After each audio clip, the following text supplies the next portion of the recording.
Sivaya Nama Tiruchitrambalam. Welcome back to our discussion on the finale verse from Thirupunkoor Padikam, which is from the 7th Thirumurai, which is called as Thiruppaatu, 10th verse. The verse goes this way: Kambam mal kalitrin uriyane, காமன் காய்ந்ததோர் கண் உடையானை, செம்பொனை ஒக்கும் திருவுருவானை, செழும்பொழில் திருப்புன்கூருளானை, உம்பர் ஆழியை உமையவள் கோனை, ஊரன் வன்தொண்டன் உள்ளத்தால் உகந்து அன்பினால் சொன்ன அருந்தமிழ் ஐந்தொடு ஐந்தும் வல்லவர் அருவினை இலரே. It's a beautiful verse where couple of historical events are taken, Puranas are taken here. The first one is depicted as we all know Lord Shiva tore off the elephant skin and he was wearing it. And we all know the history behind that.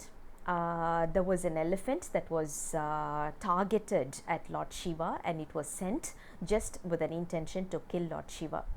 But Lord Shiva, what he did was he just tore the skin and he wore it as a dress.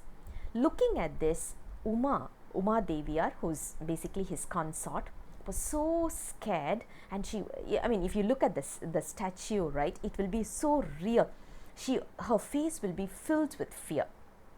If you look at it as a Purana, that's the Purana. But if you look at the details or the in-depth understanding on this, how should we interpret this is very simple. If you look at an elephant, it's black, it's huge, similar to our ego, our Anava. What happens is when we are, even today we all can feel this. Imagine I have a very strong thought on something. I have a belief, I'm trusting on something. And for 40-50 years I have this strong faith on something, whether it's working or not working, it's something, right? I just have a very strong belief. One fine day someone is coming and scientifically proving, with all statistics and white papers and all these, proving that my understanding is wrong. Imagine to what extent my ego will be hurt. I won't be able to take it. I won't be able to digest that information. Even though logically my brain can accept that my understanding so far is wrong, I won't be able to accept it because I will just not want to accept my defeat.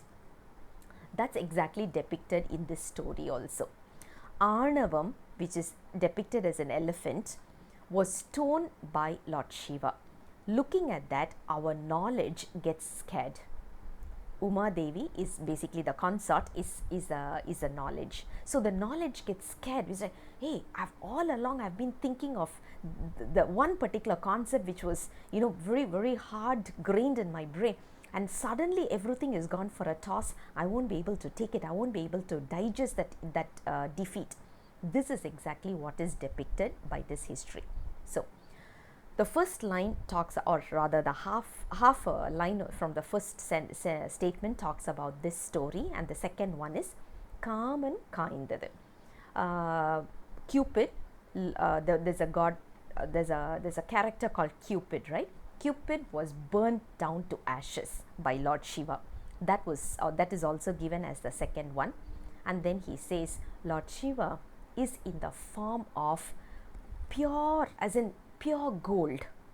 His color is golden color. Now we may have a question. Most of the pictures that I see, Lord Shiva is depicted in a blue color. So what is that? Lord Shiva is not blue. Rudra is blue. But when you talk about Shiva, he is a golden color. That is what all our Thirumurais are talking about. What happens is when we start worshipping the blue color Shiva, we just stop at Rudra and we are not going beyond that. Sadasiva, Maheswaram, we are not going above that. So we need to go above that, means we need to start worshipping Lord Shiva. Shiva is in the form of gold. And that is clearly defined here. Semponai okkum tiruvuruvanai, which literally means what is the color of Lord Shiva? He is in the form of pure golden color. And he resides in the place called as Thirupunkoor. He is all the devas are praising him and all the devas are worshipping him. So he is a Deva Deva. Not only that, he has his consort as Uma Deviyar, and this kind of Lord Shiva resides in Thirupunkoor, and Nambi Arorar says what is the benefit we will get if we read this Padigam. He says Ooran Vantondan, which is his name. He is identifying himself as Ooran because that was the name given to him by his parents. Vantondan is the name given to him by Lord Shiva. So he addresses him as Ooran Vantondan, and he also says how he has phrased this particular Padigam. He says, I have written this Padigam with full of love, and it was deep within me, which means Lord Shiva is the one writing these. It's not as a person, I'm not writing it, but it is through me. I'm working as a medium, and Lord Shiva is giving this as through me. So what people like us have to do is read this. I mean, if you look at it, Anbinal Sonna Arundamil Aindodu Aindum, 10 verses are there. You need to take the 10 verses and you need to start singing. If you start singing, what is going to be your benefit is all your karma is going to be just dashed away from you. It's going to be burnt down to ashes. That is the benefit of reading this particular Padigam, and that is given to us by Nambi Arorar. I'll come back again with the next Padigam altogether. Don't know which Padigam is going to be given to us. Anyways, it is his decision. So let him choose the next Padigam for us. Until then, Sivaya Nama Tiruchitrambalam.